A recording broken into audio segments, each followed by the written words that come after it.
8वीं जमात की किताब से जो है कंटिन्यू करेंगे। रिया का सबक को लिखने वाले कौन है? रिया, जो कि 9वां सबक है। रिया सुनना समझना बोलना और सर सैयद अहमद खान का लिखा हुआ है। रिया किसने लिखा है? सर सैयद अहमद खान ने लिखा है, जो कि 9वां सबक है। रिया सर सैयद अहमद खान ने लिखा है। इसमें क्या है, पहले सिन्फ का तारुफ देखते हैं। पहले सिन्फ आकर मजमून है। ये सिन्फ को क्या कहते हैं? मजमून कहते हैं। मजमून का जो है पूछा गया है, तो लफ्ज़ मजमून अंग्रेज़ी ज़बान में लफ्ज़ ऐसे से लिया गया है। लफ्ज़ मजमून अंग्रेज़ी ज़बान में लफ्ज़ ऐसे से लिया गया है। और लफ्ज़ ऐसे एक लातिनी लफ्ज़ एग्ज़ैगम क्या है? एग्ज़ैगम से माखूज़ है, जिसके मानी किसी मसले को आम लफ्ज़ों में पेश करना। एग्ज़ैगम से माखूज़ है, जिसके मानी क्या है? मानी किसी मसले को आम लफ्ज़ों में, यानी कि आम हम जो भी आम लफ्ज़ इस्तेमाल करते हैं उसमें इस्तेमाल करना कहलाता है। मज़मून एक नसरी और गैर अफसानवी सिन्फ़ है। मज़मून क्या है? नसरी है और गैर अफसानवी सिन्फ़ है। मज़मून एक नसरी और गैर अफसानवी सिन्फ़ है, जिसमें किसी मौजू पर मरबूत अंदाज में इजहार ख्याल किया जाता है। किसी मौजू अंदाज में, यानी कि मरबूत अंदाज में इजहार ख्याल किया जाता है, जो कि सर सैयद के मुताबिक बेहतरीन मज़ामीन, जिसमें है कि सर सैयद के मुताबिक बेहतरीन मज़मून के लिए है। मज़मून के लिए 3 शर्तें ज़रूरी है, जिसमें सर सैयद क्या कहते हैं? सर सैयद के मुताबिक बेहतरीन मज़मून के लिए 3 शर्तें होना ज़रूरी है होकर बोल रहे हैं, जिसमें मौजू पर जो है मरबूत अंदाज में इजहार ख्याल किया जाता है, तो उसमें आकर 3 शर्तें होना ज़रूरी है होकर बोल रहे हैं। पहला, अगर मज़मून का पैराए क्या है? मज़मून का पैराए पहला क्या है? मज़मून का पैराए होना। पैराए बयान सादा हो।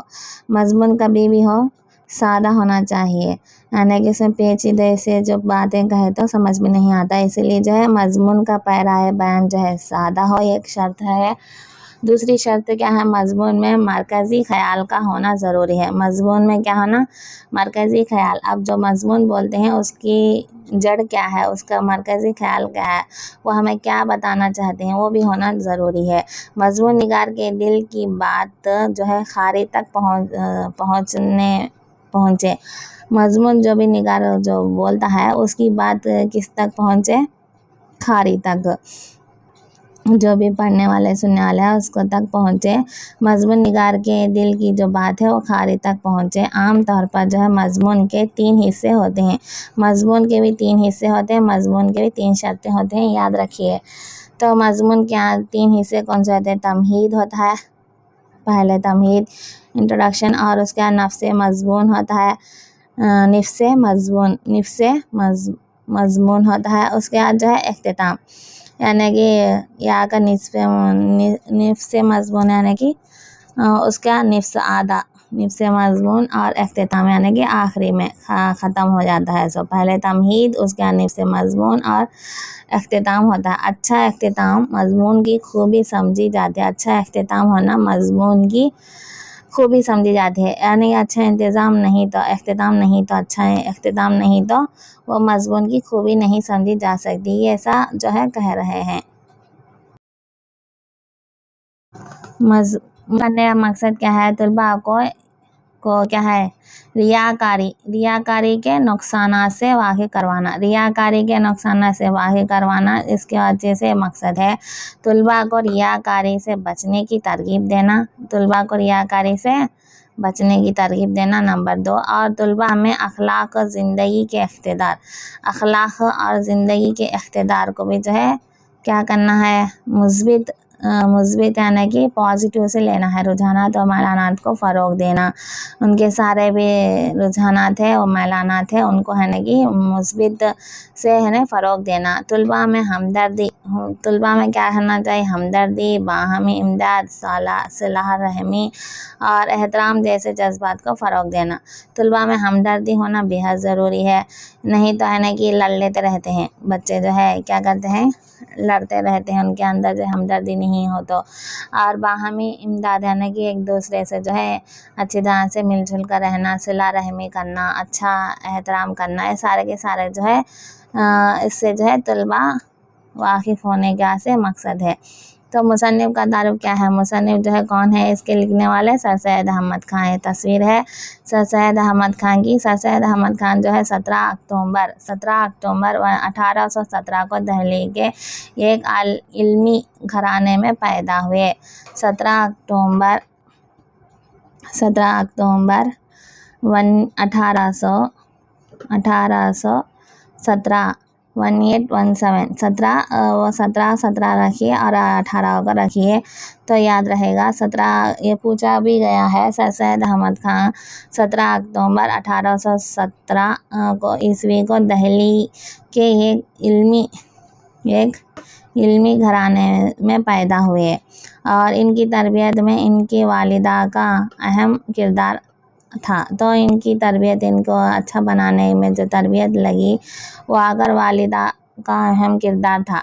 वालिदा ही सब कुछ जो है अच्छे तरह से बनाए हैं उनको। तो 21 और 22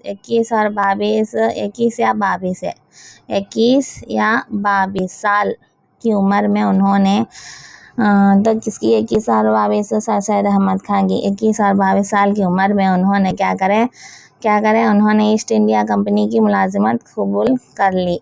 तो ईस्ट इंडिया कंपनी की मुलाजिमत में जो है चले गए बोलकर 21 और 22 साल की उम्र में उन्होंने ईस्ट इंडिया कंपनी की मुलाजिमत कबूल कर ली। दौरान मुलाजिमत उन्होंने अपनी अहम किताब यानी कि उनकी एक किताब है जो कि नाम क्या है, आसारुल सनादीद लिखी है ना। तो सर सैयद अहमद खान क्या करे, वो मुलाजिमत में जह रहकर दौरान मुलाजिमत उन्होंने अहम किताब आसारुल सनादीद लिखी। सर सैयद का तबादला क्या है, जब गाज़ीपुर हुआ तो सर सैयद का तबादला यहाँ पर बदल गया ना। जब गाज़ीपुर हुआ तो उन्होंने साइंटिफिक सोसाइटी कायम की। ये ऑलरेडी पढ़ चुके हैं आप, साइंटिफिक सोसाइटी कायम करे जो कि 9th क्लास में भी आया है। तो सर सैयद का तबादला जब गाज़ीपुर हुआ तो उन्होंने साइंटिफिक सोसाइटी जो है कायम की। तहज़ीबुल अखलाक के नाम से एक रिसाला यानी कि एक मैगज़ीन काढ़े होना, तहज़ीबुल अखलाक के नाम से एक रिसाला जारी किया। और उर्दू नसर को जो है इससे का बहुत फ़ायदा पहुंचा। तो उर्दू नसर यानी कि उर्दू लिखते सो नसर यानी प्रोज़ लिखते सुनो को बहुत फ़ायदा पहुंचा। इससे काफ़ी नहीं, बहुत फ़ायदा पहुंचा। किससे? उर्दू नसर को इससे बहुत फ़ायदा पहुंचा। तहज़ीबुल अखलाक के नाम से एक रिसाला जारी किया, उर्दू नसर को इससे बहुत फ़ायदा पहुंचा। सर सैयद जब इंग्लिस्तान से वापस हुए तो अलीगढ़ में जो है ममडन एंग्लो ओरिएंटल कॉलेज कायम की। ये ऑलरेडी पढ़ चुके हैं आप। अलीगढ़ में जो है ममडन एंग्लो कॉलेज कायम किया। पहले ये स्कूल का कायम करे थे, उसके बाद वो स्कूल जो है कॉलेज में तब्दील है। वो कॉलेज जो है अब यूनिवर्सिटी में तब्दील हो गई है वो। तो पहले अगर जो है सर सैयद जब इंग्लिस्तान वापस हुए तो अलीगढ़ में जो है क्या करें, ममडन एंग्लो ओरिएंटल कॉलेज कायम किया। यही कॉलेज तरक्की करके आज जो है अलीगढ़ मुस्लिम यूनिवर्सिटी के शक्ल में मौजूद है। तो आज क्या है उसका नाम, ममडन एंग्लो ओरिएंटल कॉलेज। यानी सवाल इस तरह भी दिया जा सकता है, सर सैयद अहमद खान ने कौन सी कॉलेज कायम की बोलकर।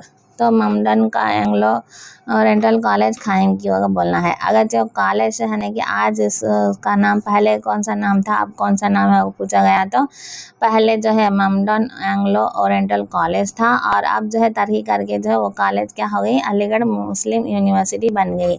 तो ये अगर यूनिवर्सिटी बन गई, जो कॉलेज थी उसका नाम जो है अब अलीगढ़ मुस्लिम यूनिवर्सिटी की शक्ल में मौजूद है।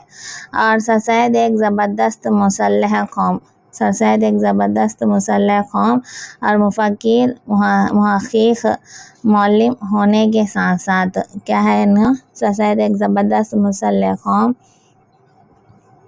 और मुफक्किर कौम की मुसल्लह के वास्ते सोचते सुनो को मुसल्लह कौम बोलते हैं। मुफक्किर यानी कि फ़िक्र करना और मुहक़्क़िक़ यानी कि उसको जो तहक़ीक़ करके जो काम करते हैं उसे मुहक़्क़िक़ कहते हैं। मौल्लिम होने के अलावा एक जामिया संजीदा शख्सियत के मालिक भी थे। एक जामिया और संजीदा शख्सियत के मालिक भी थे। मुसलमानों में तालीमी बेदारी पैदा करने और उर्दू नसर में जान डालने वाला ये मोहसिन 1808 को हमेशा के लिए खामोश हो गया। तो जब वो आकर क्या कह रहे हैं, उर्दू नसर में जान डालने वाला कौन है उनको पूछ सकते हैं। तो उर्दू नसर में जान डालने वाले सर सैयद अहमद खां है वाला ये मोहसिन जो है 1898 में 1898 में उनका इंतकाल हो गया। इनका इंतकाल कब हुआ? 1898। पैदा कब हुए? 1817 में पैदा हुए। 17 अक्टूबर 1817 में पैदा हुए। कहाँ पैदा हुए? दिल्ली में पैदा हुए। इंतकाल कब हुआ? 1898 में इंतकाल हुआ। और कब इंतकाल हुआ, कहाँ पर इंतकाल हुआ नहीं दिया गया है। तो अगले जो लेसन्स होते हैं उसमें आएगा, तो उसमें तारुफ में आएगा वो।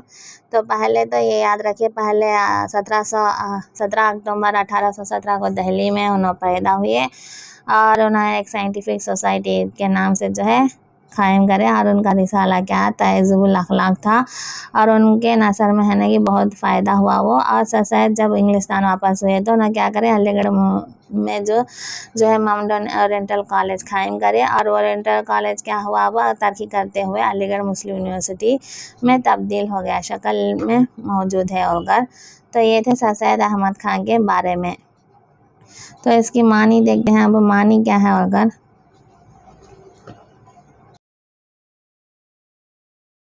रिया बोले तो क्या है? रिया की मानी क्या है?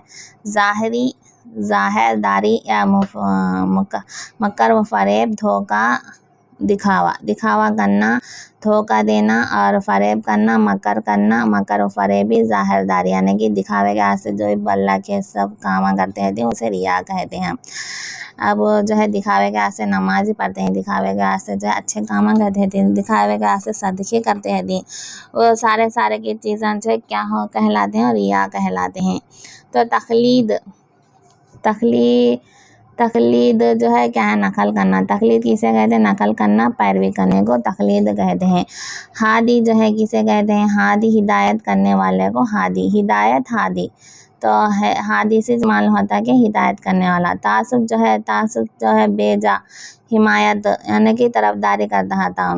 तासुब जो है बेजा हिमायत और तरफदारी यानी कि जो बात नहीं रहती उसकी बराबर जो है तरफदारी करना तासुब कहलाता है। फ़ी नफ्से जो है अपनी ज़ात में दरअसल। फ़ी नफ्से जो है किसे कहते हैं? अपनी ज़ात में रहता है ना, और दरअसल बोलकर बोलते हैं। फ़ी नफ्से अपनी ज़ात में और दरअसल। और चंदा अगर इस खदर जो है चुंदा और चुंदा ही है वो, तो इस खदर है वो। इस खदर से जो है कहते हैं रियाकारी जो है मक्कारी को कहते हैं। अब तक जो बोले हैं ना, मक्कारी को रियाकारी कहते हैं। लघु जो है बेहुदा बेमानी, ये लघु आया था मानी में। बेहुदा बेमानी को जो है लघु कहते हैं। लघु बेहुदा और बेमानी को कहते हैं लघु। और नरे मतलब है खालिस। नरे मतलब क्या है? खालिस महफूज महज इस तरह से होते हैं ना, सिर्फ महज खालिस जो है नरे में आता है। जिंद मुशरब, क्या है वो? रिंद मुशरब यानी कि शराबी, शराब में जो है डुबा रहना उसे है ना कि रिंद मुशरब कहते हैं। शराबी आज़ाद बेदीन हता, आज़ाद घूमता था। शराबी कैसा रहता है? वो बेदीन रहता है, नमाज वगैरह कुछ भी नहीं पढ़ता शराबी, और वो अपने नशे में झूम रहता है। रिंद मुशरब यानी कि शराबी, आज़ाद बेदीन यानी शराबी में रहता है डूबा हुआ, और आज़ाद घूमता है कहीं पर भी, और बेदीन रहता है और नमाज वगैरह जो है नहीं करता, और इस्लाम को भी नहीं मानता शराबी। तो इस तरह से जो है दिया गया है। दी गई इबारत तो गौर से पढ़े और सवालात के जवाब दीजिए। हज़रत सैयदना अबू हुरैरा रज़ी अल्लाह ताला अन्हु से रिवायत है कि क्या है देखेंगे। हज़रत सैयदना अबू हुरैरा रज़ी अल्लाह ताला अन्हु से रिवायत है कि हुज़ूर सल्लल्लाहु अलैहि वसल्लम ने इरशाद फरमाया, हुज़ूर सल्लल्लाहु अलैहि वसल्लम ने इरशाद फरमाया, क़यामत के दिन अल्लाह ताला अपने बंदों के दरमियान फ़ैसला करने के लिए अपनी शान के मुताबिक जलवा अफरोज़ होगा। अपने शान के मुताबिक जो है जलवा अफरोज़ है। इस वक्त सारी उम्मतें घुटनों के बल जो है खड़ी होंगी। सारी उम्मतें क्या है, घुटनों के बल खड़ी होंगी। जब हमारे प्यारे नबी सल्लल्लाहु अलैहि वसल्लम ने बात कही है कि अल्लाह जब क्या करते हैं, जलवा अफरोज़ होते हैं, जब वो हमारे सामने आते हैं उस वक्त सारी उम्मतें क्या है, घुटनों के बल खड़ी होंगी बोलकर। पहले कुरान करीम के हाफिज़ को दूसरा मालदार को, पहले कुरान शरीफ जो भी हिफ्ज़ करे हती हाफिज़ यानी कि हिफ्ज़ करे हती उससे सवालात करती पहले। इसीलिए जो है हाफिज़ क्या करती हैं, डरते हैं तो गलत काम करने से। दूसरे क्या है, मालदार यानी कि माल रहकर भी जो है वो खैरात नहीं करता है, इसीलिए उनका भी सवाल पहले होता है। तीसरे राह खुदा में मारे जाने वाले शहीद को बुलाया जाएगा। पहले जो है मालदार रहते हैं उन्होंने खैरात करे होंगे तो उनको, और तीसरे जो है कौन है, राह खुदा में मारे जाने वाले यानी शहीद होने वाले, अल्लाह के लिए जो भी शहीद हो जाती हैं उनको बुलाया जाएगा। हाफिज़ से अल्लाह ताला पूछेगा, क्या मैंने तुझे अपने रसूल पर उतारा हुआ कलाम नहीं सिखाया? तो क्या तुझे है ना कि हमारे प्यारे नबी सल्लल्लाहु अलैहि वसल्लम पर उतारा हुआ कलाम नहीं सिखाया क्या बोलकर जो है सवाल करते हैं हाफिज़े को। हाफिज़ा कहेगा हाँ आए रब। फिर अल्लाह पूछेगा, तूने अपने इल्म पर कितना अमल किया, यानी कि तू सीखा है इल्म, क्या दूसरों को दिया है या नहीं बोलकर, तो तूने अपने इल्म पर कितना अमल किया। हाफिज़ा कहेगा, आय अल्लाह मैं दिन रात जो है कुरान पढ़ता और पढ़ाता रहा, तो मैं क्या करा, खाली कुरान पढ़ता रहा और पढ़ाता रहा दूसरों को, वो बोला। और कहेगा तू झूठा है, तो क्या कह रहा है अल्लाह, तू झूठा है, ऐसा क्यों नहीं करा, तो असल वो बोल रहा है अल्लाह मियाँ हमारे अल्लाह, क्योंकि तेरा मकसद था कि लोग तुझे खाराई कुरान कहे, तो तू क्या दिखावे क्या से जो है खाराई कुरान कहे। और फिर मालदार से पूछा जाएगा, मैंने तुझे अपनी नेमतों से नहीं नवाजा, क्या मैंने तुझे जो है, अल्लाह पूछ रहा है कि क्या मैंने तुझे अपनी नेमतों से नहीं नवाजा, तो मालदार कहेगा हाँ। फिर अल्लाह पूछेगा तो हाँ बोलकर बोले हैं ना, मालदार क्या ले हाँ बोलकर। अल्लाह क्या पूछता है, अपनी नेमतों से मैं जो है अपनी नेमतों से नवाजा नहीं क्या तुम्हें, होकर पूछ रहे हैं। तो अल्लाह के सामने ये बोल रहा है हाँ बोलकर बोल रहे हैं। तो अल्लाह ने फिर पूछे हैं कि फिर अल्लाह पूछेगा तूने मेरे माल का क्या किया बोलकर पूछ रहे हैं अल्लाह। तो मालदार कहेगा, आय अल्लाह मैं तेरी राह में सदके दिया करता था, तो तेरी राह में मैं क्या करता था, सदके दिया करता था, जो तू माल दिया है मैं उसके सदके करता था। तो अल्लाह कहेगा कि तू भी झूठ बोल रहा है बोलकर, तो तू भी झूठ बोल रहा है, ये सब दिखावे के वास्ते करे सो काम है। तो अपने आप को सही कहलवाने के लिए, यानी कि कितना अच्छा है, इतना अच्छा है कि अपने माल से जो है लुटवा रहा है बोलकर, आप दिल में एक नियत रखकर बाहर एक करने से नहीं होगा। वो दिल में जो है देने की नियत होकर बाहर भी जो है दिखावे के लिए कर दें, वो नहीं काम आता। कहलवाने के लिए जो है सदके किया करता था होकर बोल रहे हैं। फिर शहीद से पूछा जाएगा कि तुझे क्यों कत्ल किया गया। और शहीद कहेगा, आय अल्लाह मैंने तेरी राह में लड़ते हुए जान दे दी। मैं जो है अल्लाह तेरी राह में लड़ते हुए क्या करूँ, जान दे डालूँ होकर बोल रहे हैं। अल्लाह फरमाएगा कि तू झूठा है। तो ऐसे भी क्या कर रहे हैं हमारे अल्लाह, तू झूठा है होगा, तेरा मकसद था कि तुझे बहादुर कहा जाए, तो तेरा मकसद क्या था, सिर्फ जो है बहादुर वो समझने के से तू क्या करा, दिखावा करा। तो अल्लाह को जो है दिखावा करने वाले पसंद नहीं है, चाहे वो मालदार ही क्यों ना हो, चाहे वो शहीद ही क्यों ना हो, चाहे वो हाफिज़ कुरान ही क्यों ना हो, चाहे आम इंसान ही क्यों ना हो। दिखावा करने वाले, दिखावे की नमाज पढ़ने वाले, दिखावे के सत्य करने वाले, दिखावे का शहीद होने वाले, दिखावे के लिए जो भी काम करते हैं वो अल्लाह को बिल्कुल पसंद नहीं है।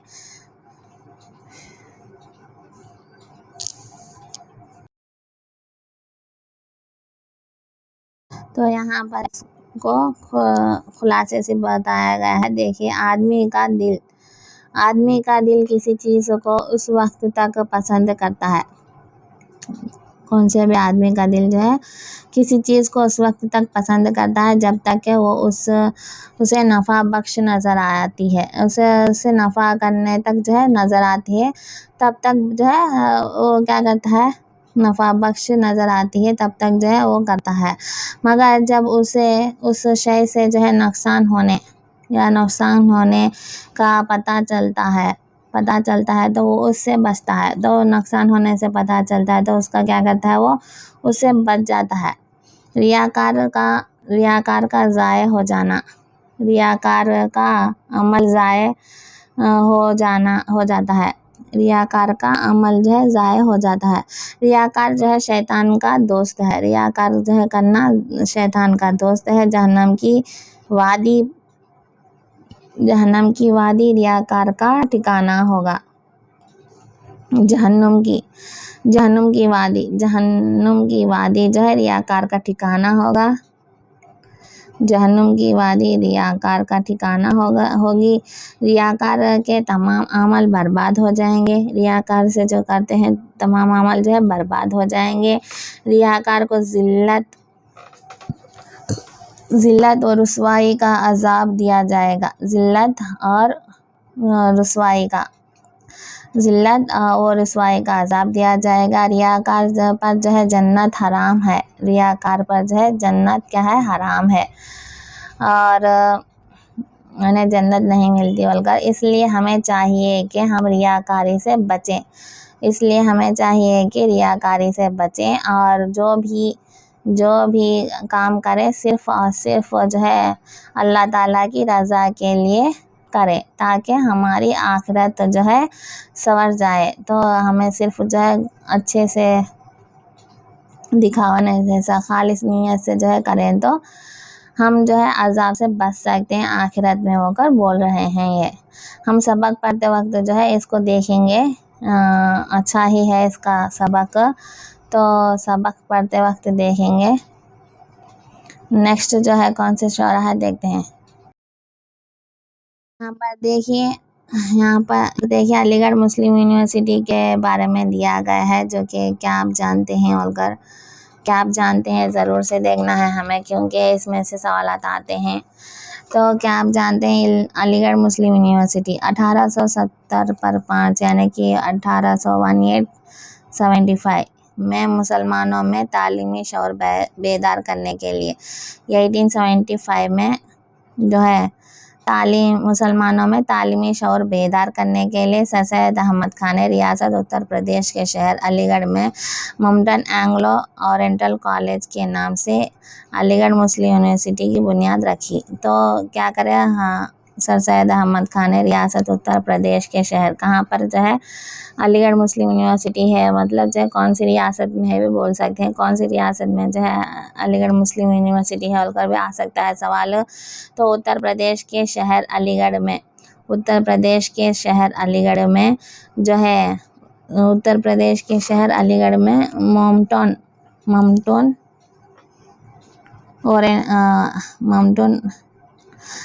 एंग्लो ओरिएंटल कॉलेज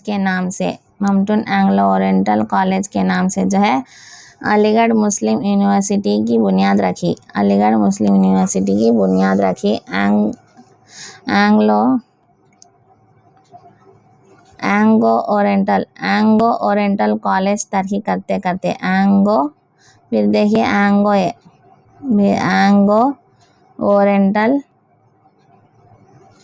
एंग्लो छदाओ, जरा मिस्टेक पड़ा होगा, ममटून एंग्लोज है।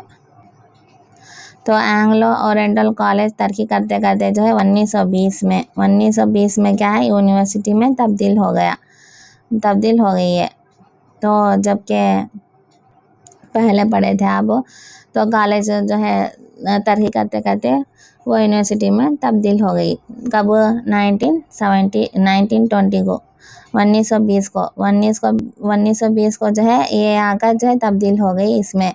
और शुरुआत कब से हुई? 1870 पर 5 से 1875 से शुरुआत हुई इसकी। तो यूनिवर्सिटी में तब्दील हो गई ये यूनिवर्सिटी। जुमला 1155 1150 पर 5 1150 पर 5 एकड़ पर फैली हुई है। कितने एकड़ पर फैली हुई है? एकड़ मतलब जानते हैं ना, 100 सेंट का 1 एकड़ कहते हैं ना हम, उस तरह से जो है 1155 एकड़ पर फैली हुई है ये यूनिवर्सिटी। तो अब अंदाज़ा लगाए कितनी बड़ी होगी यूनिवर्सिटी। जाकर देखें तो देखिए इसका शुमार जो है भारत की बेहतरीन यूनिवर्सिटियों में होता है। इसका शुमार क्या है? भारत की 10 बेहतरीन यूनिवर्सिटियों से बेहतर है करे। इसका शुमार जो है 10 भारत की, यानी कि इसका शुमार भारत की 10 बेहतरीन यूनिवर्सिटी में होता है। टॉप ऑफ द 10 होते हैं ना, उसमें एक होता है होलकर। यूनिवर्सिटी में जो है आज तकरीबन 300 से ज़्यादा जदीद और रिवायती कोर्सेस अमल में लाए जा रहे हैं। 300 से ज़्यादा जो है जदीद, यानी कि अब चलते सो मॉडर्न और रिवायती कोर्सेस जो है अमल में लाए जा रहे हैं। इस यूनिवर्सिटी को भारत की शान कहा जा सकता है। इस यूनिवर्सिटी को क्या कहते हैं हम? भारत की शान कहते हैं इस यूनिवर्सिटी को। कौन सी यूनिवर्सिटी? अलीगढ़ मुस्लिम यूनिवर्सिटी। तो इस यूनिवर्सिटी को भारत की शान कहा जा सकता है। अब देखिए, जिस पर नसीहत का असर ना करे वो जान ले कि उसका दिल ईमान से खाली है। हज़रत अबू बकर सिद्दीक़ रज़ी अल्लाह ताला अन्हु ने जो है बात कही है। जिस पर नसीहत असर ना करे वो जान ले के उसका दिल जो है ईमान से खाली है। नसीहत हम करने बैठे तो वो नसीहत नहीं लिए तो जान लोगे उसका दिल जो है ईमान की तरफ नहीं होकर। तो नेक्स्ट क्या है इसमें? खुश आमद देखना है। खुश आमद को लिखने वाले कौन है? नज़ीर अकबर आबादी। 10वां सबक है। 10वां सबक क्या है? खुश आमद, नज़ीर अकबर आबादी, जो कि 10वां सबक है इसमें 8वीं जमात में। खुश आमद नामा।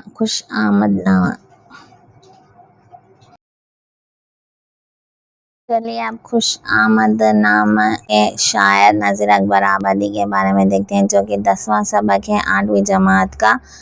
तो इसको देखते हैं। पहले ये जो सबक पढ़ते वक्त देखेंगे, बगदाद शहर में एक बादशाह रहता था। वो रिया की खबरगिरी करने वाला था। तो ये देखते हैं, इम्पोर्टेंट दिख रहा है। बगदाद शहर में एक बादशाह रहता था। एक बादशाह रहता था, वो रिया की खबरगिरी करने वाला था, यानी कि खबर लेने वाला। तो फ़न मौसीकी और शेर व शायरी का दिल दादा था। तो फ़न मौसीकी यानी कि म्यूज़िक सुनना, और शेर व शायरी को जो है पसंद करता था, दिल दादा था। अहमद नामी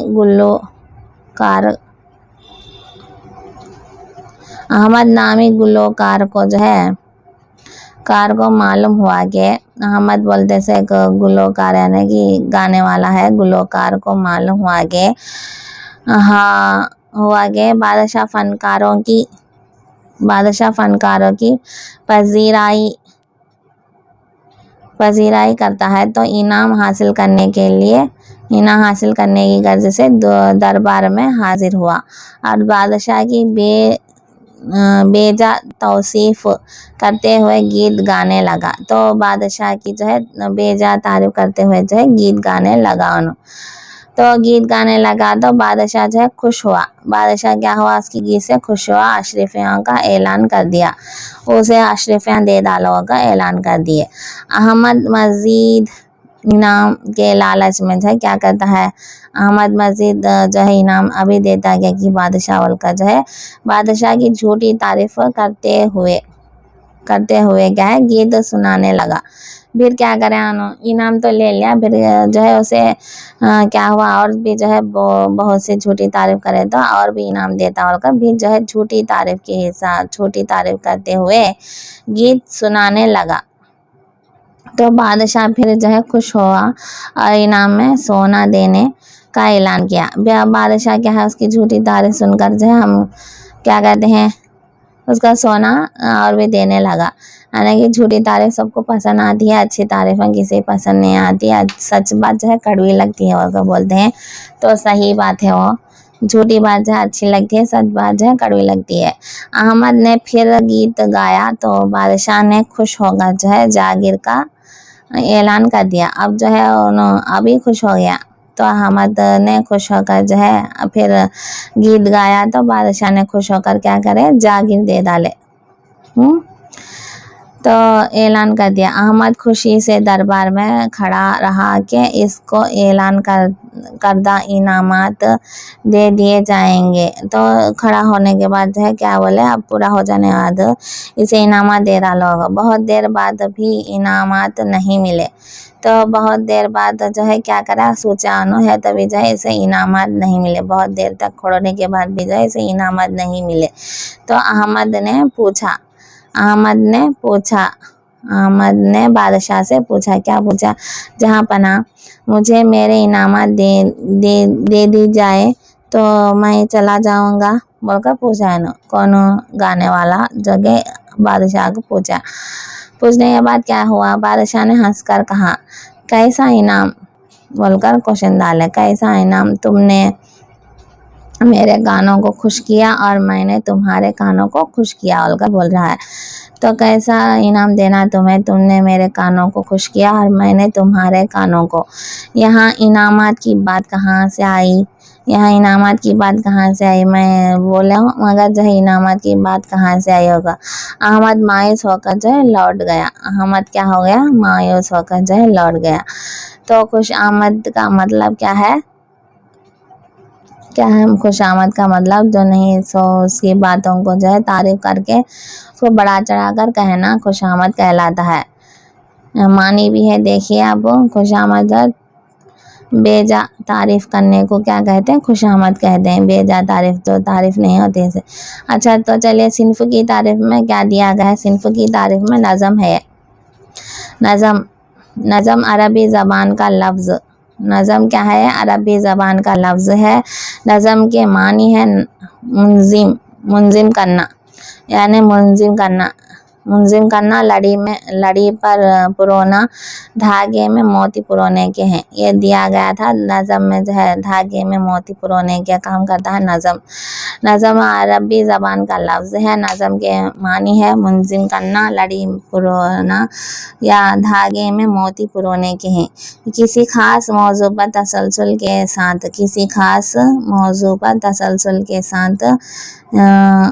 जो है इस्तेमाल की सूरत में इजहार ख्याल करने को नज़म कहते हैं। किसी भी जो है खास मौजू टॉपिक पर जो है मौजू पर तसलसल के साथ अशार की जो भी टॉपिक लेते हैं टॉपिक उस पर जो है तसलसल के साथ सूरत में इजहार ख्याल करने को नज़म कहते हैं। और आम तौर पर जो है नज़म में एक मरकज़ी ख्याल होता है। आमतौर पर नज़म में एक मरकज़ी ख्याल होता है जिसकी गिर्द पूरी नज़म का ताना बाना बुना जाता है। अब वो जो मरकज़ी ख्याल को लेकर जो है इसको लेकर जो है सेंटेंस या फिर एक नाम को लेकर जो है पूरा जो है गिर्द पूरी नज़म का ताना बाना बोना जाता है।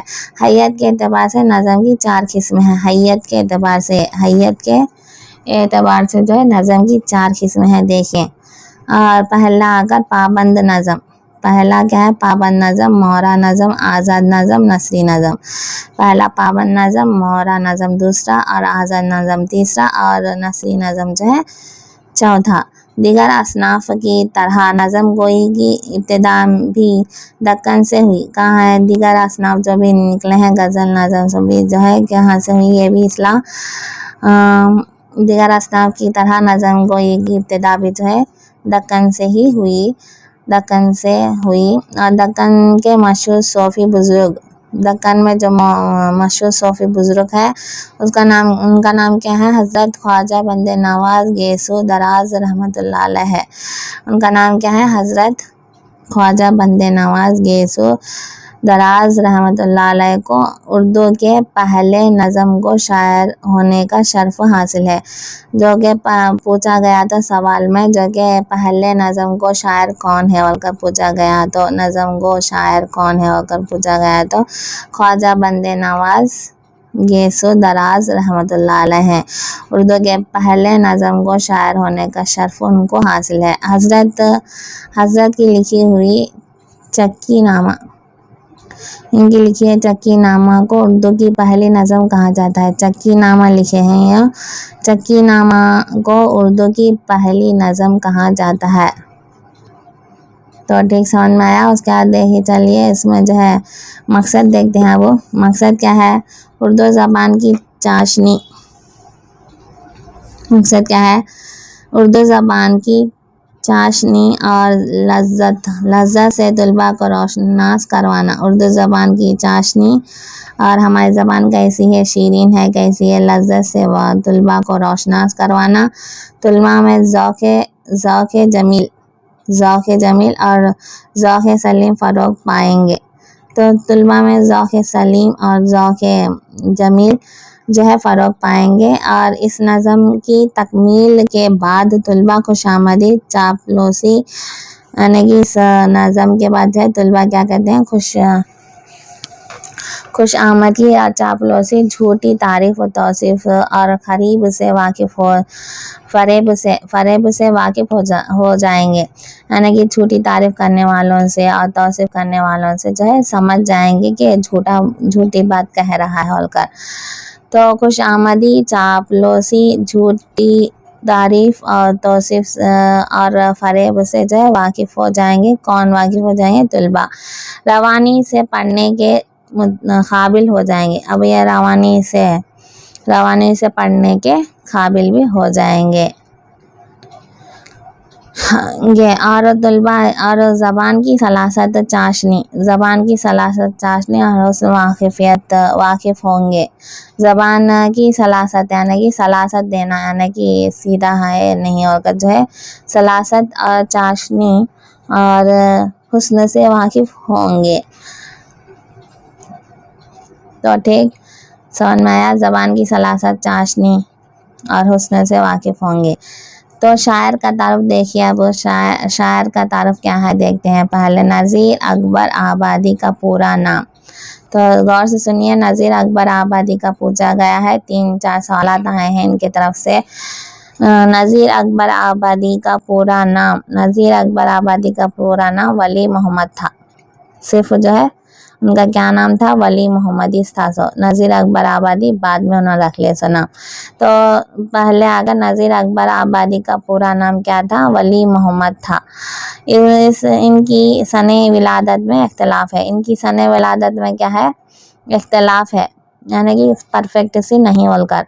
ख़यास है कि वो 1730 पर 5 ईस्वी ता 1740 दो दिए तो भी राइट ही देखो है। 1735 दिए तो भी राइट है, या फिर 1740 दिए तो भी इनकी जो पैदाइश का डेट दिए तो दो भी सही है। ख़यास है कि वो 1735 ता 1740 के अरसे के दौरान दहली में पैदा हुए। ये भी जो है दहली में पैदा हुए। कितने शायर जो है दहली में पैदा हुए अब तक मैं पढ़े इसमें। आप क्या कीजिए, कमेंट्स करके भेजिए कौन सा शायर जो है दहली में पैदा हुए होगा। जो है मैं पूछ रही हूँ आपसे सवाल, तो आप क्या कीजिए, मुझे कमेंट्स करके भेजिए अब तक कितने शायर हुए हैं बोलकर। तो इससे पता चलेगा ये कि आप मेरे वीडियो को देख रहे हैं, सुन रहे हैं और समझ रहे हैं और उसका आंसर भी दे रहे हैं बोलकर। तो वालिद का नाम क्या है? इनके वालिद का नाम मोहम्मद फ़ारूक था। इनके वालिद का नाम नज़ीर अकबर आबादी के वालिद का नाम क्या था? मोहम्मद फ़ारूक था। फ़ारूक बोलकर याद रखिए, ये भी पूछा गया है। नज़ीर अकबर आबादी के वालिद का नाम क्या था बोलकर? तो वालिद का नाम जो है मोहम्मद फ़ारूक था। अभी बच्चे ही थे ना, छोटे बच्चे थे कि वालिद जो है क्या करें, वालिद के साथ आगरा मुंतकिल हो गए। वालिद के साथ जो है आगरे को आ गए।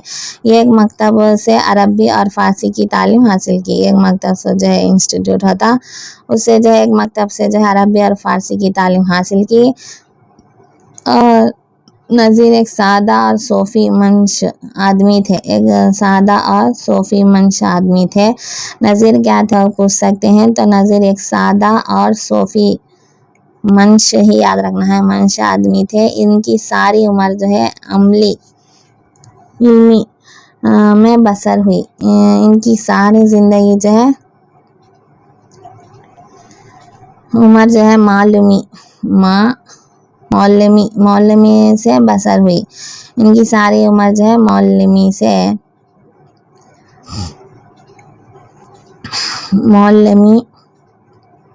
में बसर हुई। इनकी सारी उम्र जो है, इनकी सारी उम्र क्या है?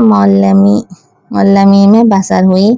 नज़ीर एक अवामी शायर थे। नज़ीर क्या थे? एक अवामी शायर थे। पूछ सकता है, नज़ीर एक अवामी शायर थे और इनकी शायरी में हिंदुस्तानी माहौल की अक्कासी की गई है। इनकी शायरी में हिंदुस्तान की माहौल की जो अक्कासी की गई है। मौज़ूआत को सादी मौज़ूआत को क्या कहते हैं? सीधी सादी ज़बान में बयान करना नज़ीर की अहम खूबी है। जो भी मौज़ू होती हैं उसे है ना कि सीधी सादा तरह से बयान कर डालती हैं, जो कि वो नज़ीर की खूबी है, नज़ीर की अहम खूबी थी। इनके कलाम को कुल्लियात नज़ीर के नाम से शाये किया गया। इनके जो भी कलाम हैं, अब जो देखते हैं आप, उसमें अगर कुल्लियात नज़ीर बोलकर जो है इनके कलाम का नाम है, वो इनके कलाम को जो है कुल्लियात नज़ीर। पूछ सकता है कुल्लियात नज़ीर किसका कलाम है? अगर नज़ीर अकबर आबादी का। या फिर इस तरह से भी दे सकते हैं कुल्लियात नज़ीर जो है किसके कलाम को कहते हैं बोलकर। तो इस तरह से भी वो जो है सवाल दिए तो उसको डालने का आपको आना चाहिए। इनके कलाम को कुल्लियात नज़ीर के नाम से शाये किया गया है। रोटीनामा देखिए, पहले आकर रोटीनामा, आदमी नामा, पहला रोटीनामा, आदमी नामा, दूसरा हंसनामा, तीसरा मुफलिसी, चौथा मुफलिसी कौन सा है? चौथा।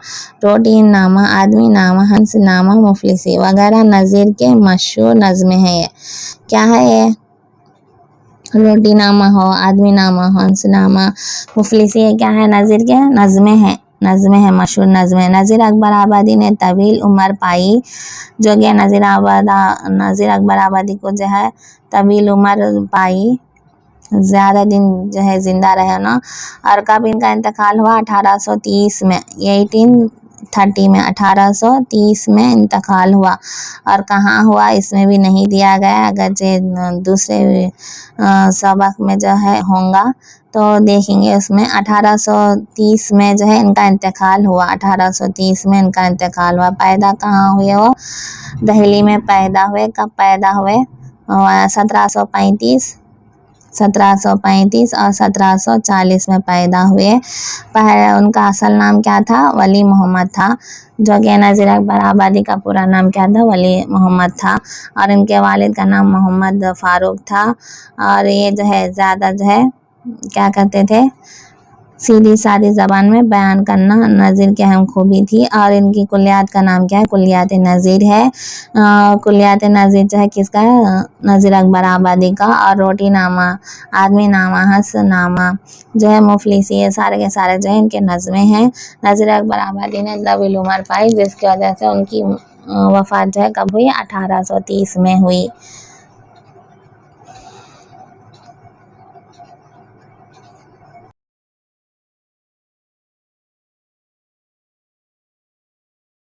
देखिए यहाँ पर बहुत ही इम्पोर्टेंट है ये भी, क्या आप जानते हैं होलकर इम्पोर्टेंट होता है, क्या आप जानते हैं को देखना ज़रूरी है।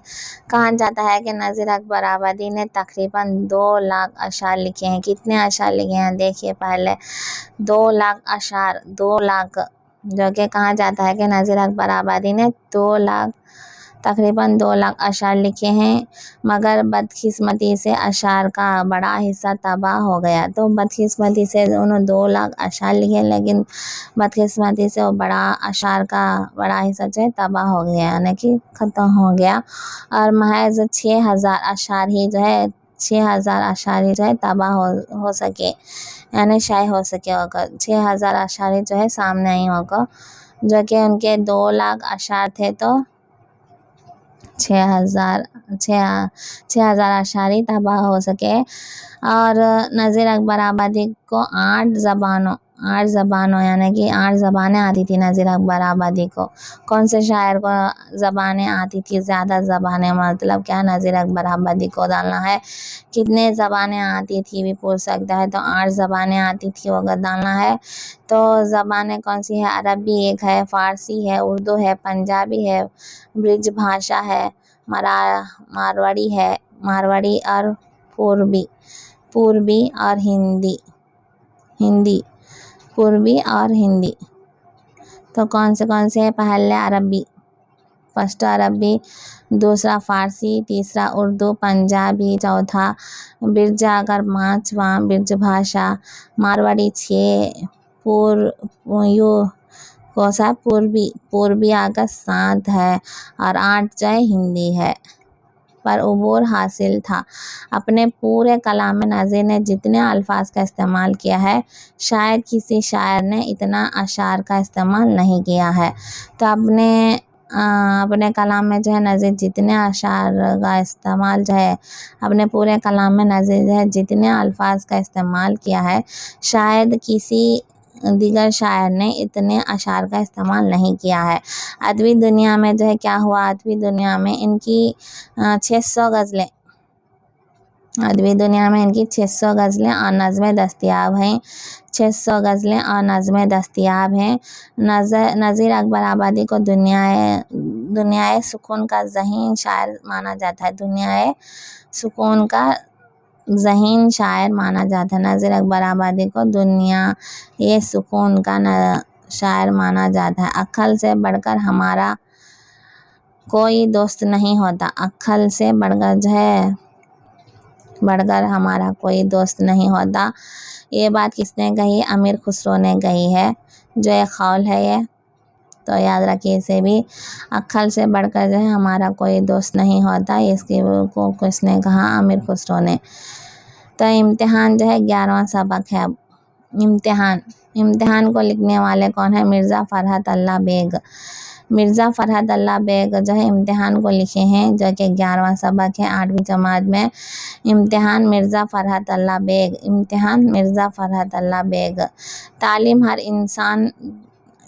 इंसान चाहिए कि वो अमीर हो, गरीब हो, मर्द हो, औरत हो, हर ये की बुनियादी ज़रूरत होती है तालीम क्या होता है, हर इंसान चाहे वो अमीर हो, गरीब हो, मर्द हो, औरत हो, कौन सा भी हो, एक ही बुनियादी ज़रूरत है। बुनियादी ज़रूरत क्या है, बुनियादी ज़रूरत में से एक है। तो तालीम जो है हासिल करना बुनियादी ज़रूरतों में से एक है। ये इंसान का हक़ है, तालीम हासिल करना इंसान का हक़ है, जो कोई भी इससे नहीं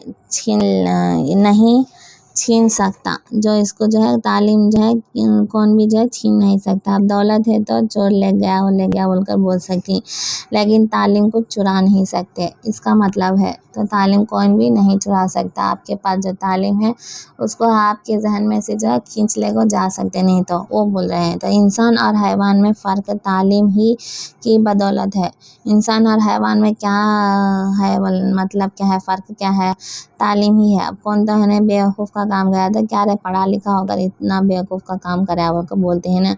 तो इंसान में और हैवान में वही फ़र्क है।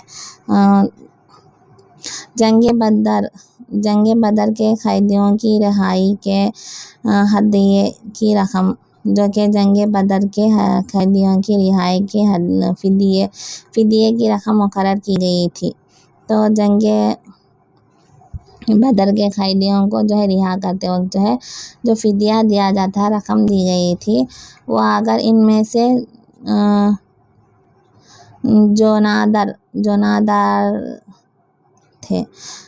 जोनादार थे वो बाला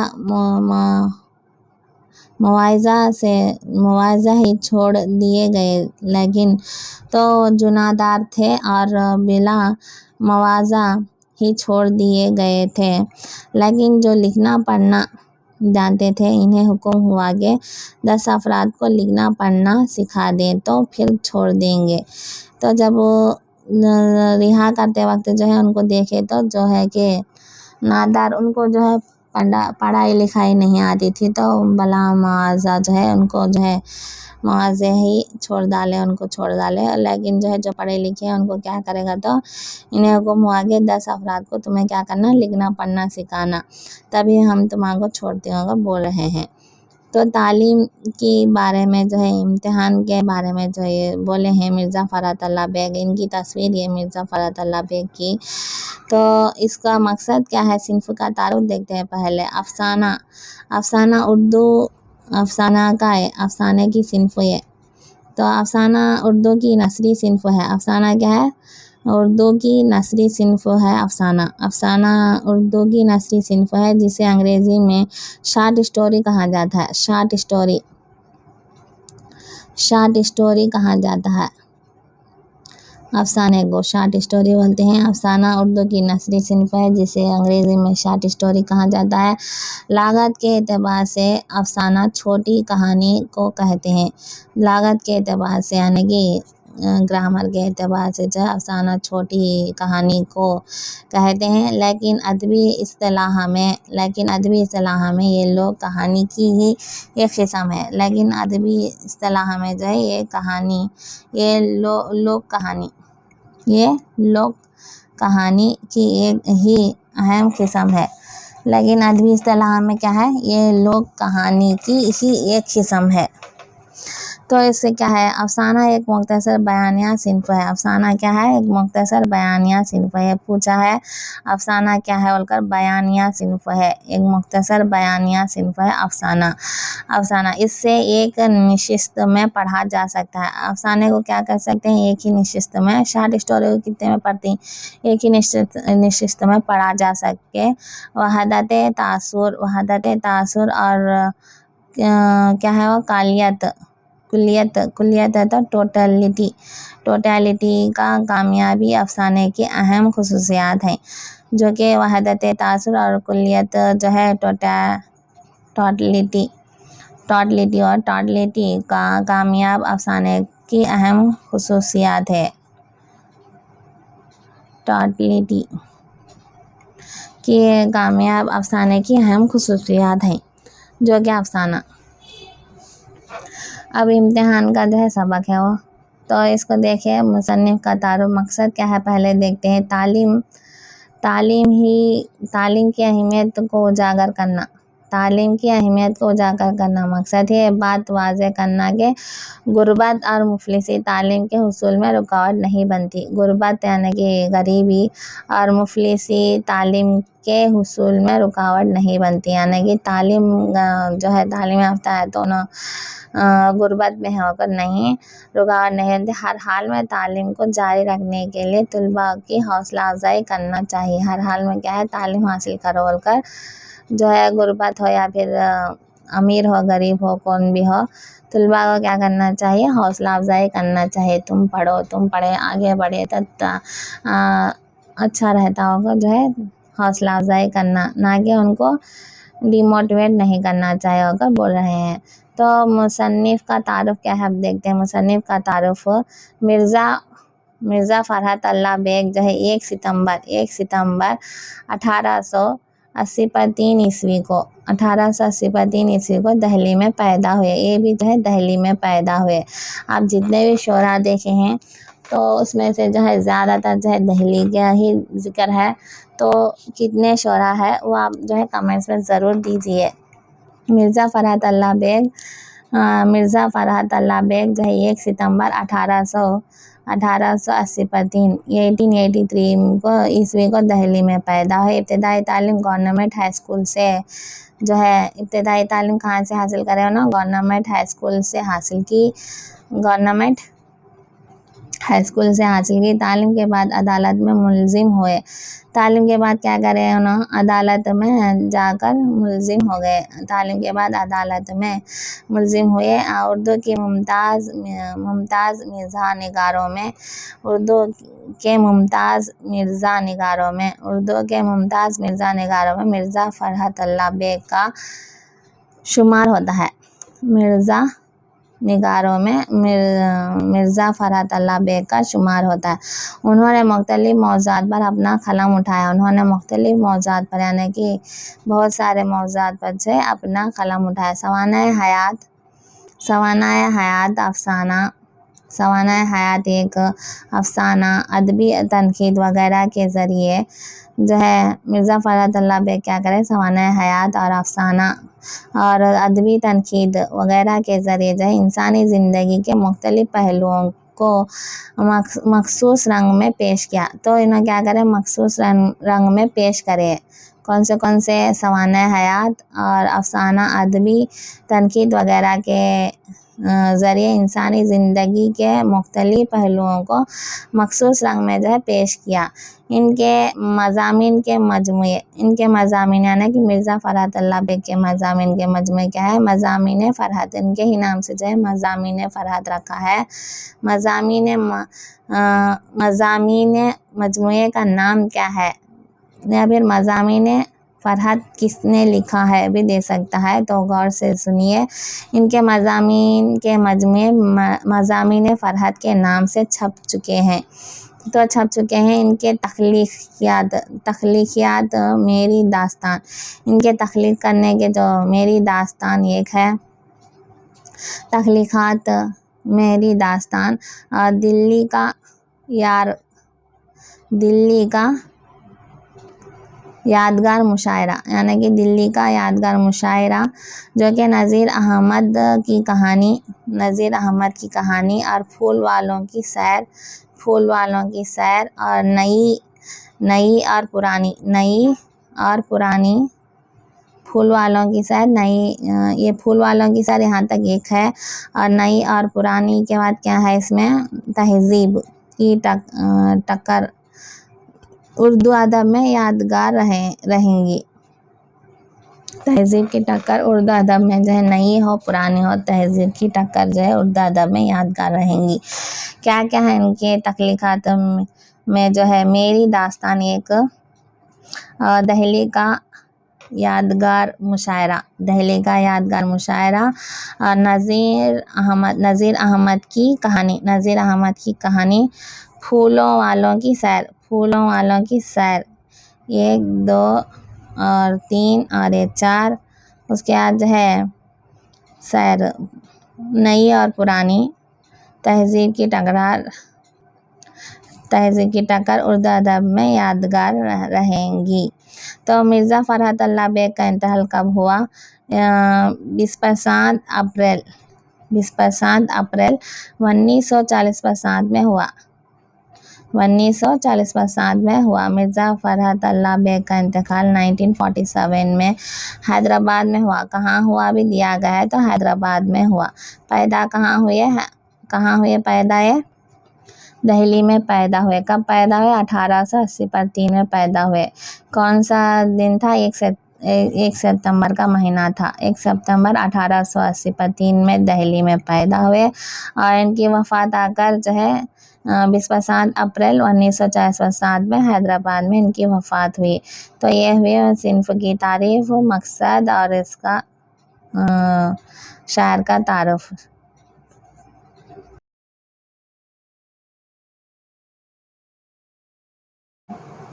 तो अगर जो है मानी देखते हैं अल्फाज के मानी जेवर जो है गहना को कहते हैं। जेवर यानी ज़ैब और ज़ीनत या बनाओ सिंगार का सामान को जेवर कहते हैं। खारून, खारून मतलब क्या है? बनी इसराइल का एक मालदार जो निहायत कंजूस था। जो उनके ज़माने में, बनी इसराइल के ज़माने में जो है, जो खारून बोलकर जो इंसान था वो बेइंतहा क्या था? कंजूस था, जो निहायत ही कंजूस था। और मासूम बोले तो है कि भोला को कहते हैं।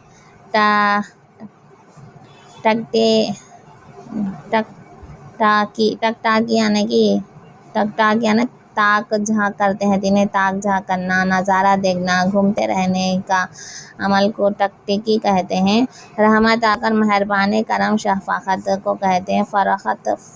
फ़रोख्त यानी कि बेचना, जो भी चीज़ बेचती जाती हैं उसे बेचने को जो है फ़रोख्त कहते हैं। हिमायत मतलब हिमियत मतलब हिमियत। गिरत शर्म को कहते हैं।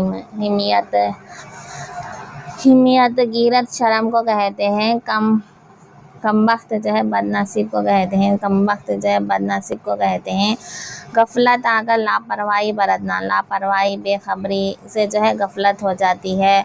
और शाय जो है छुपा हुआ जो है शाय करना, छपाना, जो भी शाय करना बोलते हैं ना, शाय तो छपा हुआ उसे कहते हैं। और इसमें इम्पॉर्टेंट पॉइंट जो है कौन सा है, क्या आप जानते होंगे? दिया गया होगा।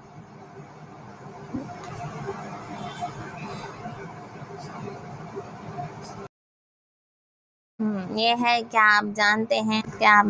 जो कि मिसाइल मैन ऑफ इंडिया किसे कहते हैं? Missile man of India Abdul Kalam Azad को कहते हैं। जो कि अब्दुल कलाम आज़ाद का क्या नाम था? अब्दुल फ़ाखर ज़ैनुल आबिदीन अब्दुल कलाम। अब्दुल फ़ाखर ज़ैनुल आबिदीन अब्दुल कलाम को मिसाइल मैन ऑफ इंडिया कहा जाता है। तो इन्हीं की बेबहा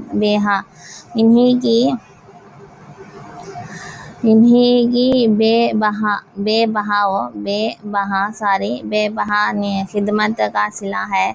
इन्हीं की बेबहा खिदमत का सिला है कि आज दुनिया के न्यूक्लियर ममालिक में भारत का भी शुमार होता है। तो करे से उसको जो है, इनको क्या कहते हैं? ममालिक में भारत का शुमार होता है। इन्हीं की जो ममालिक में भारत का शुमार होता है, इन्हीं की बदौलत जो कि बेबहा खिदमत की वजह से इनको ये मुकाम ऐसे ही नहीं मिला।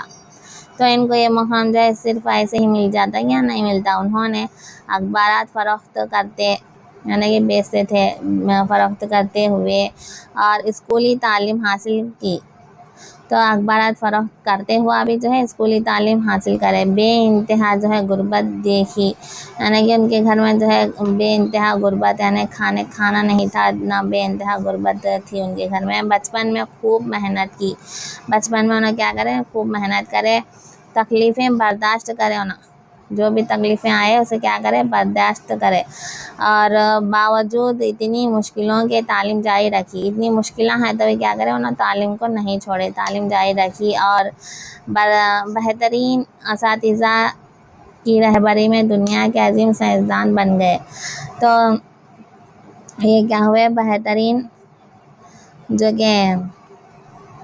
बेहतरीन असातिज़ा की रहबरी में दुनिया के अजीम साइंसदान बन गए।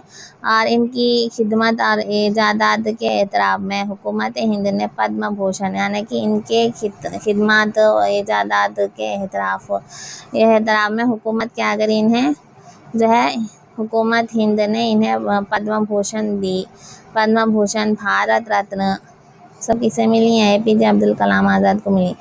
जो कि एजाद के एतराफ़ में हुकूमत हिंद ने पद्म भूषण, भारत रत्न और जो है जैसे जलील खादिर एजाज़ात,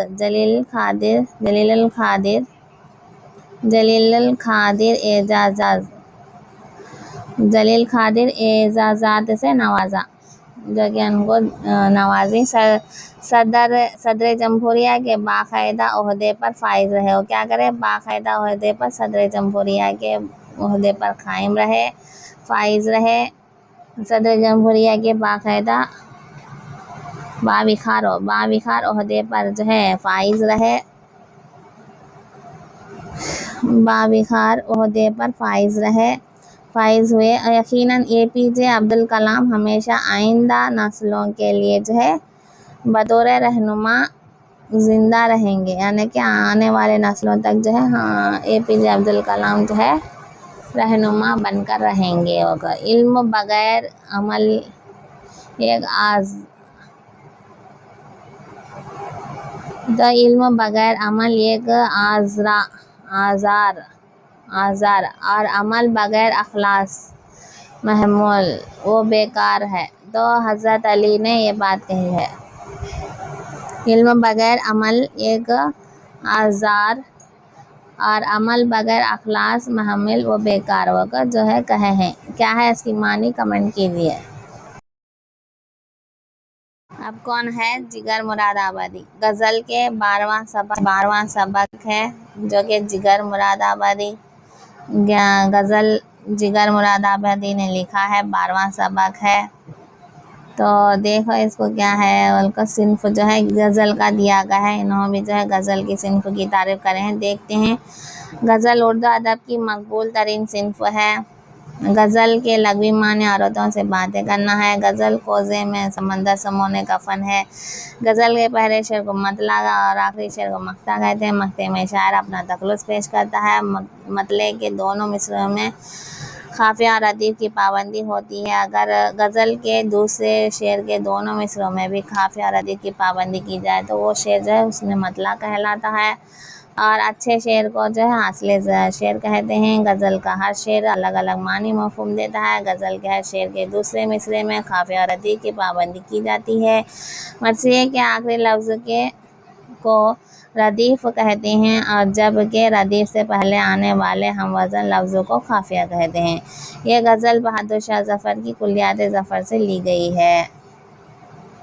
तो चलिए वो तो पता ही है गज़ल का, जब देखे थे इससे पहले भी, जो कि इसमें सिर्फ मकसद क्या है ये गज़ल लिखने का। उर्दू शायरी की मशहूर सिन्फ गज़ल का तारुफ पेश करना। तुलबा में अदबी ज़ौक़ पैदा करना। तुलबा में जो है अदबी ज़ौक़ यानी कि अदब का ज़ौक़ पैदा करना। सक़ाफ़ती इक़दार की पासदारी करना। तो सक़ाफ़ती इक़दार की पासदारी करना। शेर व अदब की लताफ़त और नज़ाकत से तुलबा को वाकिफ़ करवाना। शेर व अदब की लताफ़त और नज़ाकत से तुलबा को वाकिफ़ करवाना, ये सब जो है मकसद है इसका।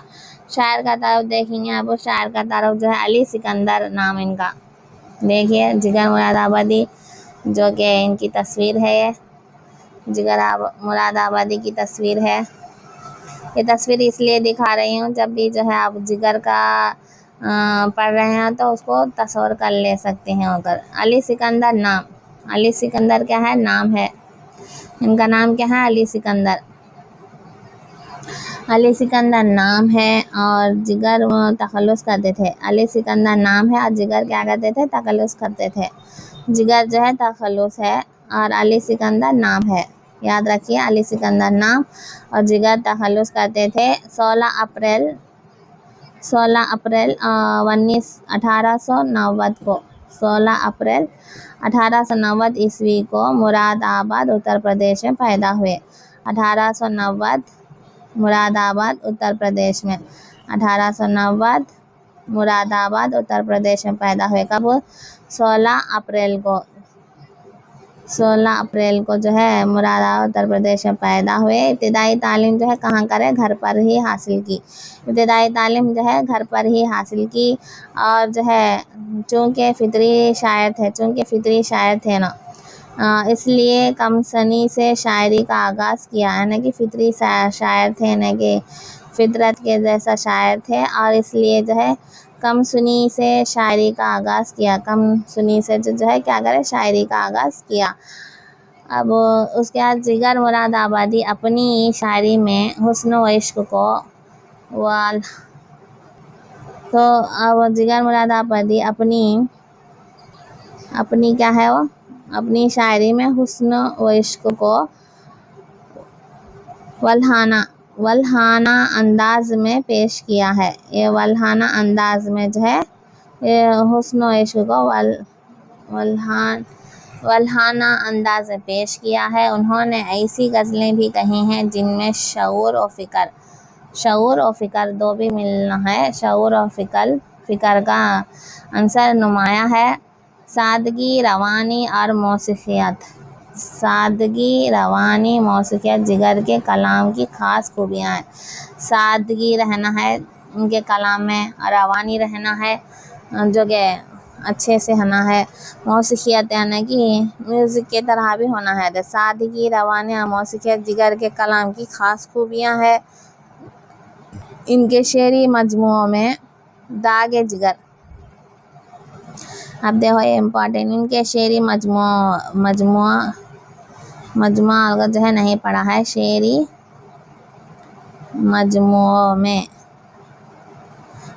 मजमुओं में जो कि क्या है, दागे जिगर पहले, दागे जिगर है। और उसके बाद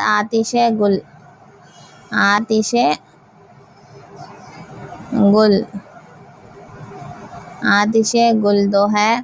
शोले तूर है। और जो है बाखियाते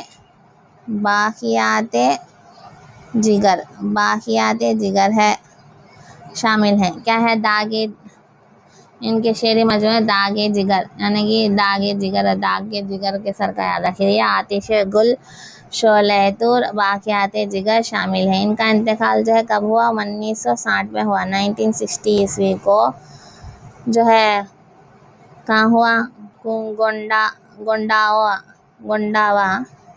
गोंडावा उत्तर प्रदेश में हुआ। पैदा भी उत्तर प्रदेश में हुई और मरे भी जो है उत्तर प्रदेश में ही गुजरे, जो कि गोंडावा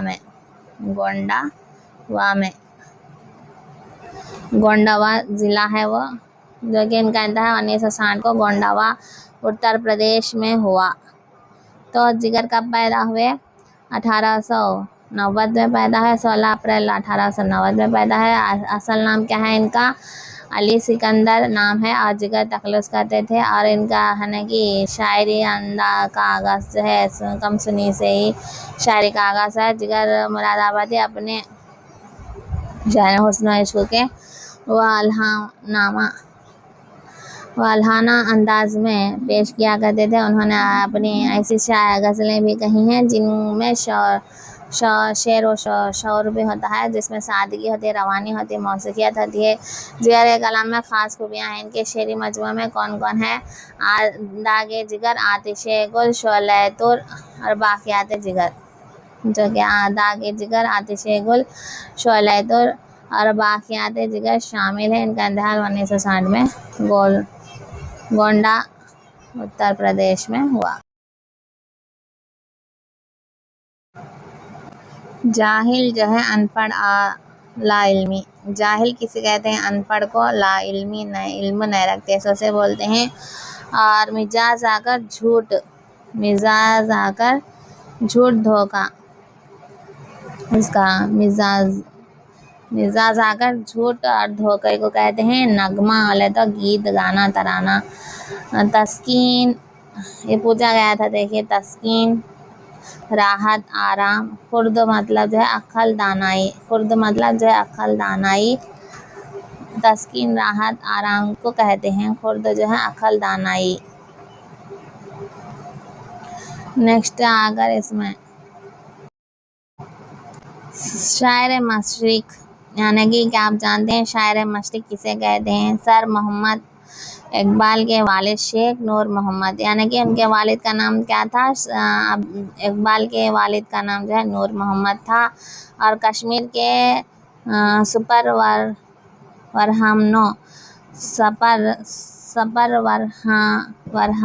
वरहनमों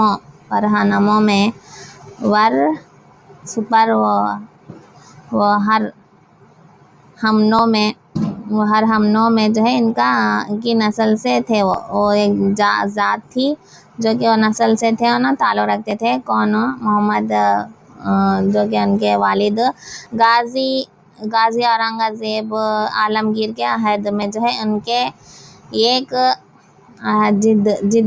जिद ने जो है इस्लाम कबूल किया। एक जिद यानी कि एक जिद होकर जो है इस्लाम कबूल करे और कश्मीर से हिजरत करके जो है वो कहाँ पर आए, सियालकोट में आए। कहाँ पर आए, सियालकोट में आए। इकबाल सियालकोट में पैदा हुए। इकबाल सियालकोट में इसका पैदा हुआ। 9 नवंबर 1870 को जो है इकबाल सियालकोट में पैदा हुए। इब्तिदाई तालीम स्कॉच मिशन। इब्तिदाई तालीम क्या है, स्कॉच मिशन में जो है स्कूल में, स्कॉच मिशन स्कूल का नाम है, उसका नाम है इब्तिदाई तालीम जो स्कॉच मिशन स्कूल में हुई। तो इनके वालिद के दोस्त सैयद मीर हसन। इनके वालिद के दोस्त कौन है, सैयद मीर हसन ने इकबाल की तालीम और तरबियत की 15 साल की। तो इनकी तालीम और तरबियत इनको अच्छा बनाने की कोशिश जो है 15 साल की उम्र में अदबी ज़ौक़ को जगा। तो उनकी 15 साल की उम्र में तालीम और तरबियत कौन करे हैं, उनके दोस्त सैयद मीर हसन ने इकबाल की तालीम और तरबियत की। 15 साल की उम्र में जो है अदबी ज़ौक़ यानी कि अदबी ज़ौक़ जागा। तो मुख्तसर जो है क्या मुद्दत के लिए दाग के शागिर्द बने, जो कि मुख्तसर से मुद्दत यानी थोड़े से मुद्दत के लिए जो है क्या करे, इकबाल दाग के शागिर्द हो गए, उनके शागिर्द हुए। तो जब इकबाल की फ़िक्र परवान चढ़ती गई तो दुनिया इन्हें शायर मशरिक़ के नाम से जानने लगी। तो जब इकबाल की फ़िक्र परवान चढ़ती है, इनकी फ़िक्र यानी इनकी सोच जो है ऊंचाई पर चढ़ती गई तो दुनिया इन्हें क्या कहने लगी, शायर मशरिक़ के नाम से जो है जानने लगी। आखिरी सबक है ये ईद का तोहफ़ा के 13वां सबक जो कि अब्दुल वकील का नाम है। ये अब्दुल वकील नजीब जो है इनका नाम है। ईद का तोहफ़ा लिखने वाले शायर जो है कौन है, अब्दुल वकील नजीब। ईद का तोहफ़ा अब्दुल वकील नजीब है। नजीब याद है 13वां सबक, जो कि इसका हम पहले मकसद देखते हैं। सिंफ क्या है, इसमें सिंफ जो है ड्रामा है। ये क्या है, ड्रामा है। ड्रामा क्या है, ड्रामा उर्दू अदब की एक ऐसी खूबसूरत सिंफ है। ड्रामा उर्दू अदब की एक ऐसी खूबसूरत सिंफ है जिसमें ज़िंदगी के तमाम कैफियत और किरदारों और मुकलमों के ज़रिए अदाकारी के साथ पेश किया जाता है। ड्रामा किसे पेश करती हैं, अदाकार हती, मुकलमे हती, यानी कि कैफियत और सब सारे जो है मिलकर जो है क्या करती हैं, ड्रामा पेश कर दी। तो ड्रामे की तारीख़ हमें सबसे पहले यूनान के मशहूर फ़लसफ़ी निखाद अरस्तू की मशहूर किताब याद रखिए, बहुत इम्पॉर्टेंट है। ड्रामे की तारीख़ हमें सबसे पहले यूनान के मशहूर फ़लसफ़ी और निखाद अरस्तू की मशहूर किताब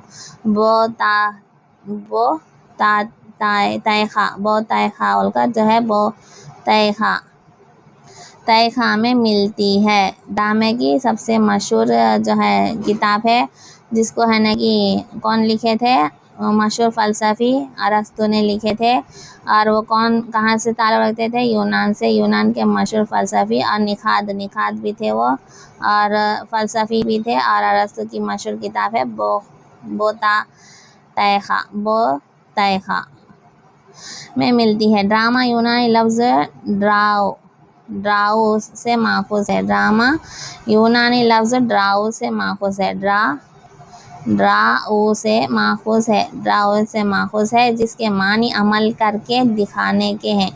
जिसके मानी क्या है, अमल करके दिखाना यानी कि अमल प्रैक्टिकली दिखाना उसको, जिसके माने अमल करके दिखाने के हैं। अमानत लखनवी का इंद्रसभा। अमानत लखनवी का ड्रामे का नाम क्या है, इंद्रसभा है। अमानत लखनवी का ड्रामा जो है लखनवी का इंद्रसभा हिंदुस्तानी स्टेज का पहला अवामी ड्रामा है। पहला अवामी ड्रामा कौन सा है बोले तो अमानत इंद्रसभा है। इंद्रसभा को लिखने वाले कौन है बोले तो अमानत लखनवी है। और ये कौन सा ड्रामा है, हिंदुस्तानी स्टेज का पहला अवामी ड्रामा है। तो वाहिद अली का अफसाना, वाहिद अली का अफसाना इश्क, अफसाना इश्क क्या है? वाजिद अली का सॉरी वाजिद अली का, हाँ वाजिद अली है, वाजिद अली का अफसाना इश्क, वाजिद अली का अफसाना इश्क उर्दू का पहला ड्रामा है। वाजिद अली का अफसाना इश्क जो है इनका ड्रामा है, जो कि उर्दू का पहला ड्रामा कौन सा है बोले तो वाजिद अली का अफसाना इश्क है। सवाल ऐसा आएगा कि अफसाना इश्क को किसने लिखा, या फिर अफसाना इश्क जो है कौन सा ड्रामा है, पहला, दूसरा, तीसरा, इस तरह से दे सकते हैं। या फिर वाजिद अली ने कौन सा ड्रामा लिखा, इस तरह से 4-5 सवाल आ सकते हैं। आपको पढ़ते वक्त ही क्या करना चाहिए, सवाल किस तरह से आता है वो को सोचना चाहिए, सिर्फ जो है पढ़ लिए रख लिए वैसा नहीं है। तो वाजिद अली का अफसाना जो है इश्क उर्दू का पहला ड्रामा है, जो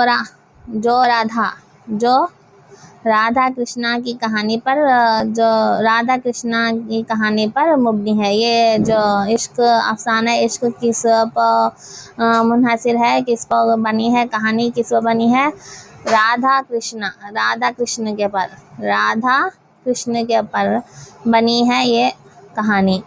ड्रामे की कई अक़साम हैं, ड्रामे में कई अक़साम है, यानी कई किस्म है, जिसमें आकर जो है जिनमें अलमिए तरबिये फारस, अलमिए तरबिये फारस, ओपेरा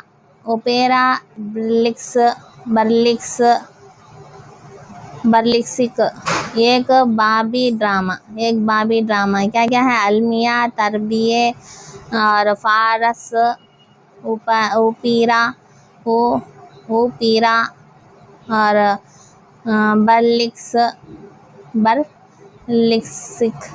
बर्लिक्सिक और एक बाबी ड्रामा, रेडियो ड्रामा, एक बाबी ड्रामा, रेडियो ड्रामा, टेलीविज़न का ड्रामा। मी वगैरह काबिले ज़िक्र हैं। ड्रामे में देखो और एक बार, ड्रामे की कई अक़साम हैं, जैसे कि हमें तो शहर रेडियो का ड्रामा पता है, टेलीविज़न का ड्रामा पता है, और ये जो दूसरे हैं ये तो नहीं पता है। तो सीखिए ये ज़रा, अलमिए तरबिये फारस, ओपेरा बर्लिक्सिक और एक बाबी ड्रामा, और radio drama, television drama, meme drama वगैरह काबिले ज़िक्र हैं। उर्दू अदब की हिंदुस्तानी ड्रामा निगारों में आगा हशर, सबसे पहले आगा हशर पहले उर्दू अदब के हिंदुस्तानी ड्रामा निगारों में आगा हशर, बानो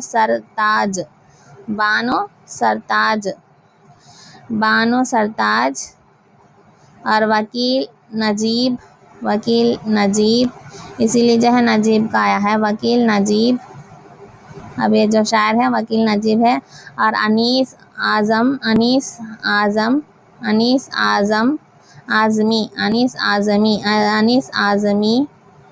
और कौन है? अनीस आज़मी और इम्तियाज़ अली ताज, यूसुफ सफ़ी वगैरह काबिले ज़िक्र हैं।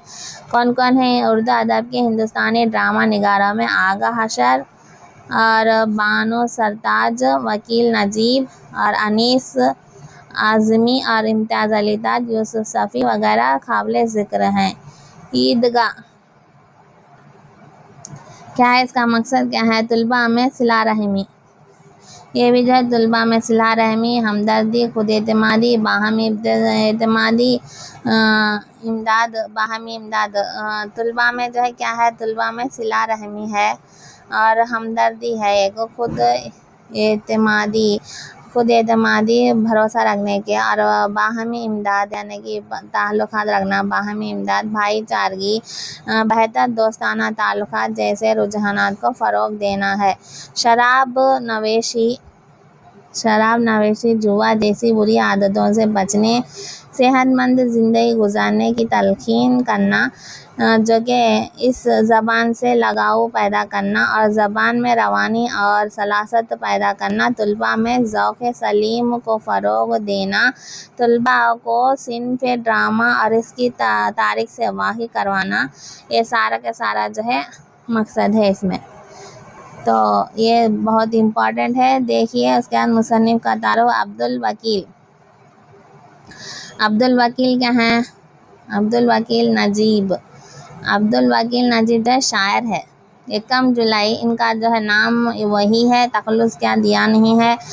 देखो अब्दुल वकील नजीब 1 जुलाई 1940 पर 6 1946 में पैदा हुए।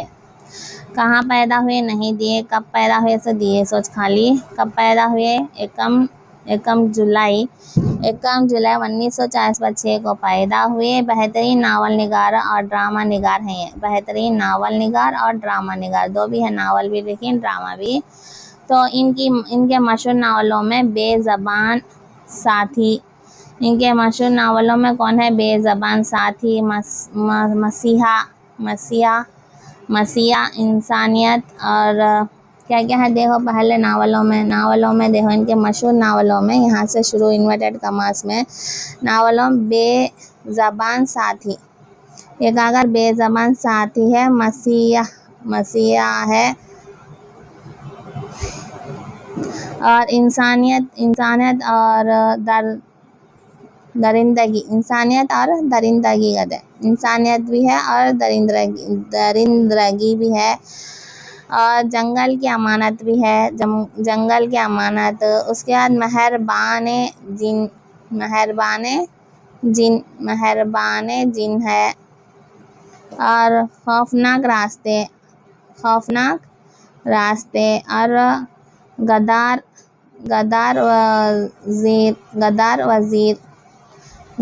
वज़ीर भी है क्या? गद्दार वज़ीर काबिल ज़िक्र है इनके नावलों में। ये जैसा अब्दुल वकील नजीब का तस्वीर है, अब्दुल वकील नजीब का, जो कि कुछ सोच रहे हैं शायद है, क्या लिखूं इतने लिखें तो खैर मजाक कर रही हूँ। तो आप देखो यहाँ पर काबिल ज़िक्र हैं इनके नावलों में। इनके अलावा वकील नजीब जो की कहानियों के मजमूए भी हैं इनके। पहले नावलों के मजमूए देखिए, अब कहानियों के मजमूए देखिए। माँ की बद्दुआ जो है इनकी कहानी है एक। और जो है अंधेरा उजाला है। उसके बाद जो है मंजरे भी से स्टार्ट होकर मंजरे क्या है वो? आम पर आ चुके। अच्छा 2-6 है इसमें। क्या है? वकील के कहानियों के मजमूए में माँ की दुआ है एक। माँ की दुआ, अंधेरा उजाला भी, मंजरे आम पर आ चुके थे, यानी कि मंजर पर आ चुके। वकील नजीब का सफ़रनामा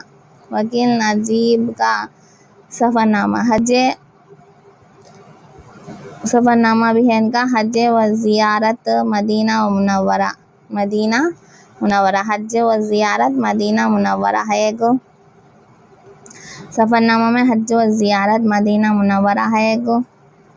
और बेहतरीन सफ़रनामों में शुमार होता है ये एक जो है 21 से इनका सफ़रनामा कौन सा? हज व ज़ियारत मदीना मुनव्वरा, जो बेहतरीन सफ़रनामों में शुमार होता है। तो इनके एक नावलें हैं, कहानी है और सफ़रनामा भी हो गया। उसके बाद बच्चों के अदब में वकील नजीब के ड्रामे भी है। बच्चों के अदब क्या से? वकील के ड्रामे भी क्या क्या है देखो। अपना दुख अपनी खुशी, अपना दुख और अपनी खुशी। बच्चे क्या है? अपना दुख अपनी खुशी का एक ड्रामा लिखे ना बच्चों के वास्ते। और कुछ ड्रामे कुछ कहानियाँ ड्रामे का नाम है। और कुछ ड्रामे कुछ कहानियाँ को काफ़ी मकबूलियत हासिल हुई।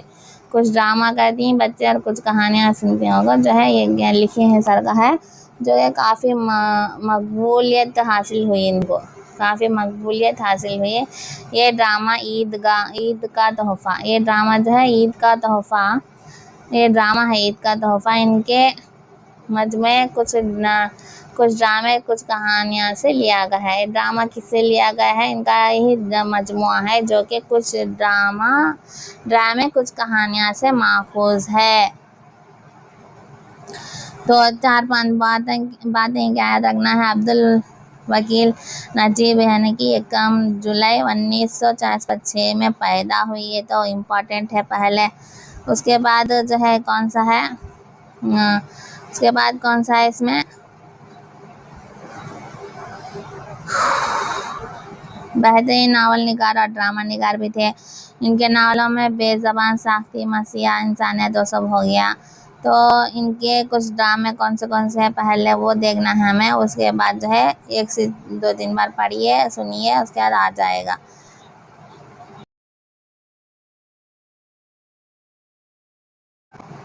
अब ये खुशखती उम्दा लिखना, इसका मानी क्या है? देखो, खुशखती आने का, उम्दा लिखने को खुशखती का से लिखो। लत मतलब बुरी आदत को कहते हैं, लत लग जाना है, बुरी आदत लगी और को कहते हैं ना उसे।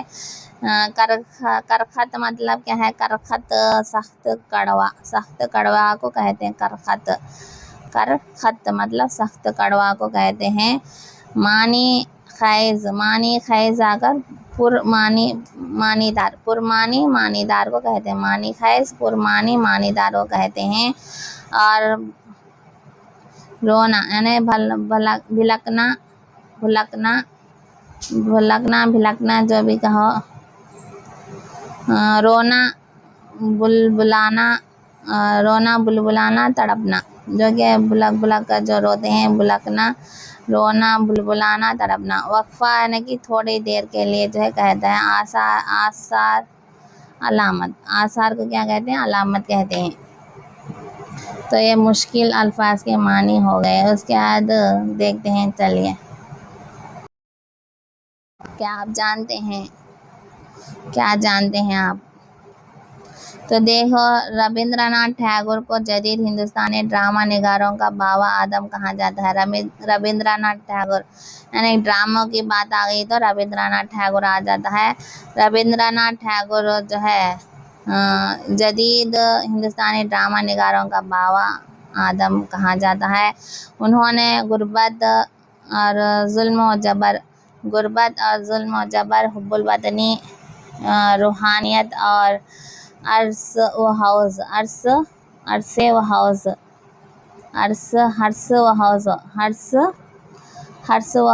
पर कई बंगाली ड्रामे लिखे हैं। हर्ष व हौज पर कई बंगाली ड्रामे लिखे हैं। हर्ष व हौज पर जो है कई बंगाली ड्रामे लिखे हैं, जिनमें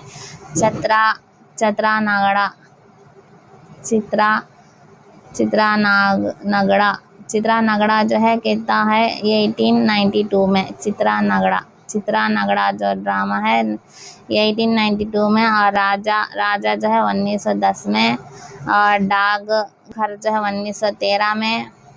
याद रखिए, चित्रा नगड़ा 1809 पर 2 और राजा आकर 1910 और डाक घर आकर जो है 1913, डाकघर 1913। और उसके बाद और रक्ता कराबी 1924 और रक्ता कराबी 1924 में। और उसके बाद क्या है, काबिले ज़िक्र है इनके। तो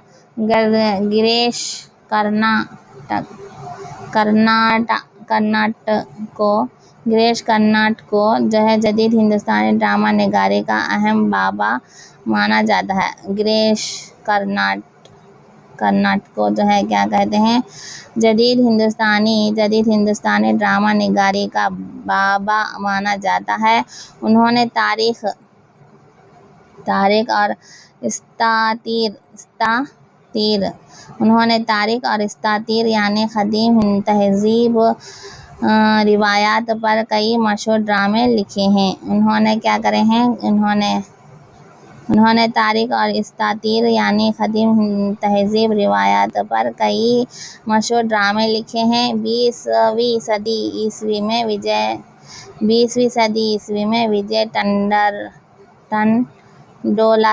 टंडोलर 20वीं सदी ईस्वी में विजय टंडोलकर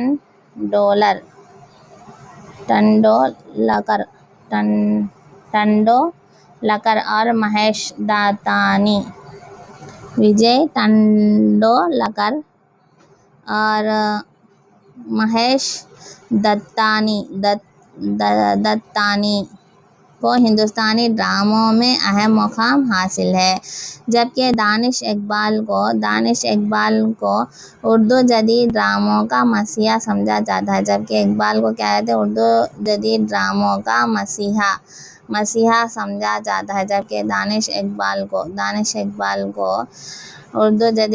का मसीहा समझा जाता है। दानिश इकबाल का ड्रामा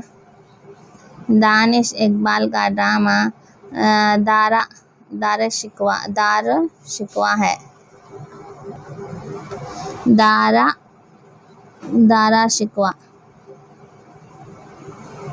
दानिश दारा शिकवा याद रखिए, दारा शिकवा है। जदीद हिंदुस्तानी स्टेज का शाहकार समझा जाता है। दारा शिकवा को। तो यहाँ तक ईदगाह के हो गया। अब एक चौथा सबक है जो कि सरसरी मुतालिया है। सरसरी मुतालिया भी जो है पढ़ना है हमें ज़रूर से, तो पढ़ेंगे इसको। सबक पढ़ते वक्त जो है इसे भी कंटिन्यू करेंगे।